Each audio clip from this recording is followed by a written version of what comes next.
Con los años, hacer la declaración de la renta ha pasado de ser un proceso tedioso, con montones de papeles, bolígrafos y calculadoras, a algo mucho más ágil que se resuelve confirmando un borrador online. Sin embargo, para aprovechar todas las deducciones hay que estar bien informado, dedicar tiempo o pagar a un profesional.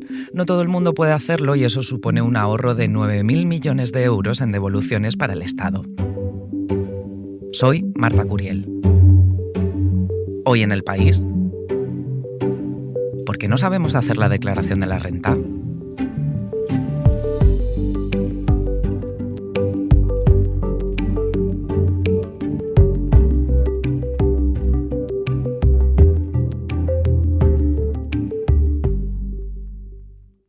¿Sabes cómo tramitar tu declaración desde Renta Web? Pablo Sempere es mi compañero de 5 días y la sección de Economía del País. ¿Cómo estás, Pablo? ¿Qué tal, Marta? Pablo, te he llamado porque quiero que me hables de la declaración de la renta, cuyo plazo de presentación empieza hoy en España.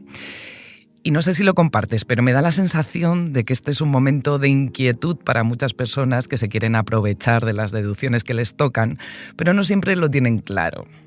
Bueno, realmente el borrador que nos presenta la agencia tributaria cada año suele tener la mayor parte de las deducciones ya a las que tenemos derecho confirmadas, salvo las que son autonómicas. Muchas de ellas, que varían mucho de un territorio a otro, van desde arrendar una vivienda en un medio rural o rehabilitarla, por ejemplo. Esas ya pasan desapercibidas para la agencia tributaria, al menos en un primer golpe. Y bueno, para acceder a ellas sí que tenemos que tener un poco de conocimiento de cuál es la situación y lo que tú comentabas, ¿no? Si no estamos informados, pues no nos queda otra que pagar a empresas o profesionales que lo hacen por nosotros.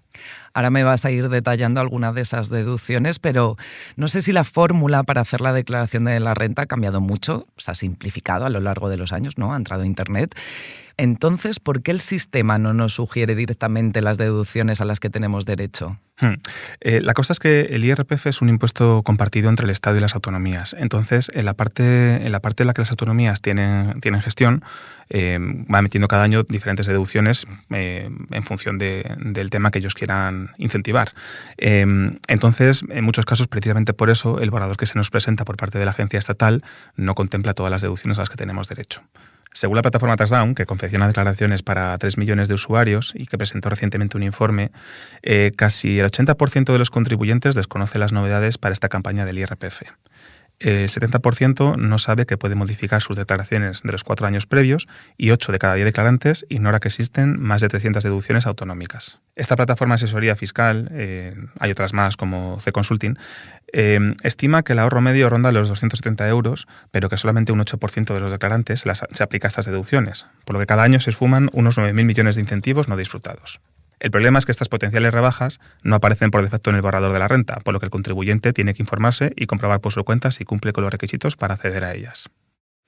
Entonces, el sistema no las incluye automáticamente cada año, pero sigue habiendo funcionarios a los que puedes ir y que te ayuden con la declaración de la renta. ¿Cuánta gente suele acudir a estos sitios?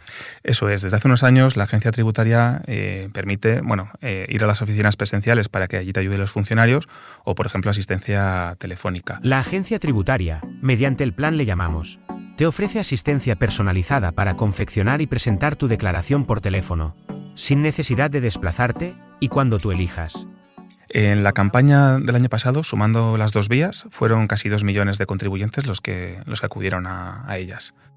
Es decir, que para obtener todas las deducciones, en caso de que cumplas los criterios, como me estás diciendo, toca hablar con un funcionario, pagar a un profesional o no sé si reclamar más educación financiera. Exacto, bomba aparte tú de todas las deducciones que van saliendo en tu territorio.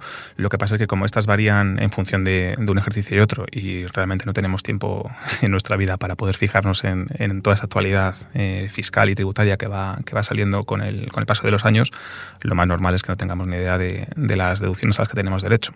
Hay unos 20 millones de contribuyentes, pero creo que no todos tienen que hacer la declaración, ¿no? No sé quiénes están exentos. Exacto. Están, por ejemplo, el año pasado creo que fueron en torno a 24 millones de contribuyentes, pero bueno, por ejemplo, no tienen por qué presentar la declaración los contribuyentes que hayan percibido ingresos por debajo de los 22.000 euros de un único pagador. Si se han recibido ingresos de más de un pagador y la suma total supera los 15.876 euros anuales, también se debe presentar la declaración, siempre que la cantidad percibida del segundo y restante superen en conjunto los 1.500 euros anuales. Además entiendo que también te viene bien hacerla, aunque no estés obligado a hacerla, ¿no? No en todos los casos, porque el IRPF al final es un impuesto que funciona por retenciones. Es decir, nuestros empleadores van pagando trimestralmente o mensualmente, en función del tipo de la empresa, van pagando a Hacienda una especie de adelanto. Entonces, luego cuando ya llega la hora de ajustar cuentas, por así decirlo, la declaración es cuando se ve si se ha pagado de más o se ha pagado de menos. Por eso a muchos nos sale a pagar o nos sale a devolver, en función de cómo hayan sido esas retenciones. En algunos casos, si nos han retenido menos de lo que nos correspondía, pero no estamos obligados a presentar la declaración de la renta, podemos no hacerlo y así nos ahorramos esos eurillos que, si la presentamos, nos saldría a pagar, porque nos han retenido menos de lo que tenían que hacer. Ah, claro. Vale, entonces, ¿este año hay algo nuevo que nos tengamos que fijar especialmente? ¿Hay cambios? Hay varias novedades, desde la posibilidad de pagar a través de Bizum, para aquellos a los que les corresponda ingresar, hasta un incremento de la reducción por rendimientos del trabajo. Y luego además se pueden sumar un aumento de los beneficios fiscales para los afectados por la DANA, cambios importantes en la devolución de los mutualistas y la prórroga de deducciones por rehabilitación energética y compra de vehículos eléctricos. Bizum, recordamos, es el sistema que tiene la gran mayoría de bancos españoles, que sirve para hacer pagos instantáneos entre clientes de bancos diferentes, solo teniendo el número de teléfono de la persona a la que queremos pagar. ¿Cómo lo va a emplear la agencia tributaria para la declaración de la renta? El Bizum se suma a otras modalidades, por ejemplo, los métodos tradicionales como la domiciliación bancaria, el cargo en cuenta, el número de referencia completo, el pago en las propias oficinas bancarias. La cosa es que una vez que esté confeccionada la declaración y tengamos un resultado a ingresar, el usuario se tendrá que dirigir a la opción pagar autoliquidaciones dentro de la propia agencia tributaria y dentro de todas las gestiones en el apartado de pagar, aplazar o consultar. Todo eso está en la sede electrónica de la agencia tributaria. Una vez que llegas ahí, seleccionas la opción de autoliquidaciones y podrás pagar con tarjeta o con Bizum. Oye, y ya que hablamos de Bizum, ¿hay que declarar el dinero que se recibe por esta vía? Si se reciben cantidades superiores a los 10.000 euros al año, se tendrán que incluir en la declaración de la renta. Pero en sentido contrario, si la suma de todos los Bizum no supera esos 10.000 euros que la agencia pone como límite, no es necesario declararlos. Es verdad que la mayor parte de los usuarios creo que no llegamos a estas cifras, o sea que lo más seguro es que no toque declararlo. Luego hay otros supuestos. Por ejemplo, si tú eres arrendador de vivienda y tu inquilino te paga el alquiler a través de Bizum, deberás incluir los pagos en la declaración. Son rendimientos del capital inmobiliario, entonces al final se consideran una ganancia que hay que declarar. Lo mismo que si el ingreso se realizara en la cuenta bancaria, por transferencia o por otro medio de pago. También este año la Administración Tributaria prevé poner la lupa sobre los movimientos que se producen en las plataformas web de compraventa de bienes y servicios entre particulares como Wallapop o Vinted. Aunque en este caso todo estará determinado a partir de ciertos volúmenes e importes. Pues algunas personas tendrán que tener esto en cuenta entonces también. Ahora me sigues contando, Pablo, dame un segundo.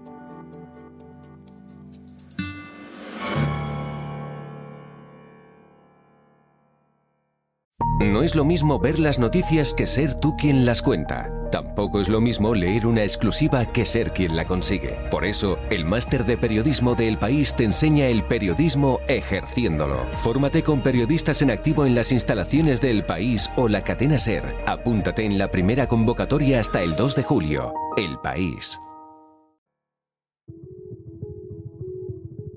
Hoy estoy hablando con Pablo Semperes sobre la declaración de la renta, cuya campaña empieza hoy y que tendrán que hacer más de 20 millones de contribuyentes. Me has dicho, Pablo, antes que una de las novedades de la campaña de este año tiene que ver con las compensaciones por la DANA. Eso es. El Gobierno aprobó varias exenciones para evitar la tributación de las ayudas recibidas por los afectados de la DANA en Valencia.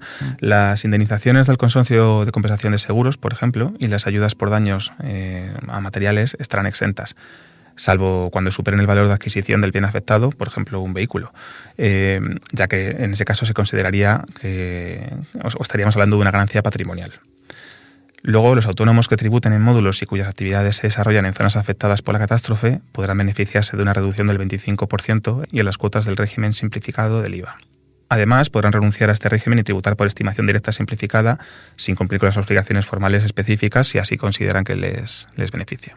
Y otra de las deducciones habituales que se aplican es por hacer donaciones a fundaciones, a ONGs. ¿Eso sigue siendo así este año? Eso es, sigue siendo así y además ha mejorado porque se han ampliado estos beneficios fiscales. El contribuyente podrá deducirse el 80% de los primeros 250 euros donados, antes eran 150, y de esta cifra para arriba la deducción se incrementa del 35 al 40%. Y al 45% si en los 2 últimos años se ha donado a la misma entidad por igual importe. Además, se incluyen como deducciones las cesiones de uso de bienes muebles e inmuebles a entidades sin ánimo de lucro. Sale a cuenta ser solidario, entonces. Con la eficiencia energética también me habías dicho que había cambios.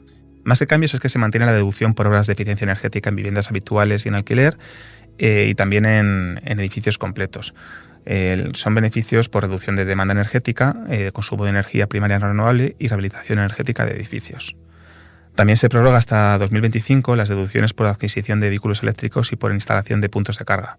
Los particulares podrán deducirse un 15% sobre una base máxima de 20.000 euros para la compra de un vehículo eléctrico y un 15% sobre un máximo de 4.000 euros para la instalación de cargadores.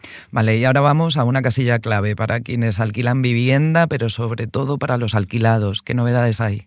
Para los alquilados suele haber pocas deducciones. Aquí es verdad que lo que comentábamos antes, hay algunos cambios que están orquestados por las comunidades autónomas, entonces en función del lugar en el que vivas y sobre todo de la edad que tengas, tienes derecho a una deducción o no.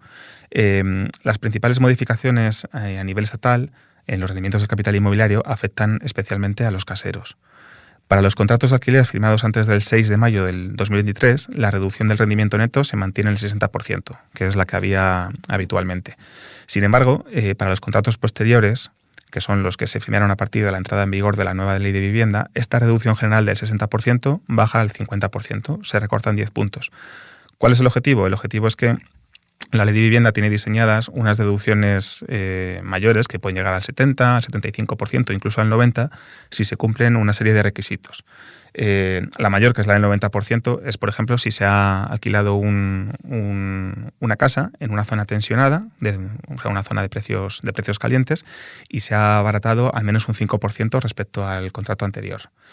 El problema es que, claro, como la ley de vivienda al final tiene que aplicar a las comunidades autónomas y únicamente se han declarado zonas tensionadas en Cataluña, la mayor parte de las deducciones previstas no se van a poder cumplir. O sea que aquí hay que estar muy pendientes de la comunidad en la que vivas y luego de la ayuda estatal. Eso es, hay una deducción del 50% general para todos los caseros que alquilen vivienda habitual y luego el resto dependen de la comunidad autónoma porque son las comunidades las que tienen que aplicar o no aplicar la ley de vivienda. Entonces, con el resto de las deducciones pasa lo mismo, ¿no? Hay que estar pendiente de las autonómicas y luego de las estatales. Eso es. El IRPF, como comentábamos antes, es un impuesto compartido entre el Estado y las comunidades que tienen potestad normativa y pueden introducir alivios fiscales para los contribuyentes que residan en su territorio.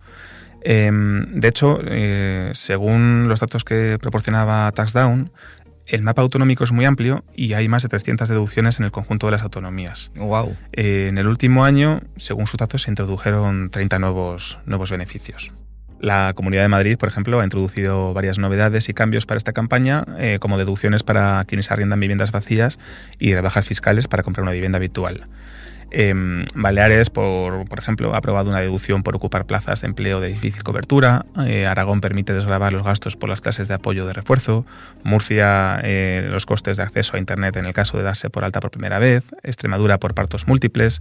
Hay un sinfín de deducciones autonómicas. Pues seguro que con esta información que me estás dando, Pablo, será más fácil enfrentarse a la declaración este año. Pero dime, para acabar, ¿la hacemos ya o nos esperamos? ¿Qué es mejor? Si te sale a devolver, claro, la puedes hacer ya y así cobras antes. Pero si te sale a pagar, puedes fraccionarla por ejemplo, en 2 pagos. Uno primero del 60%, que se abona en el momento de presentar la declaración, que normalmente se puede hacer hasta el 30 de junio, y el segundo pago del 40%, que se carga automáticamente el 5 de noviembre. Así que si necesitas un pago más flexible, puedes solicitar un aplazamiento o fraccionamiento personalizado. ¿Y el último día para hacerla? El último día para hacerla es el 30 de junio. Genial, pues muchas gracias. Muchas gracias a ti, Marta.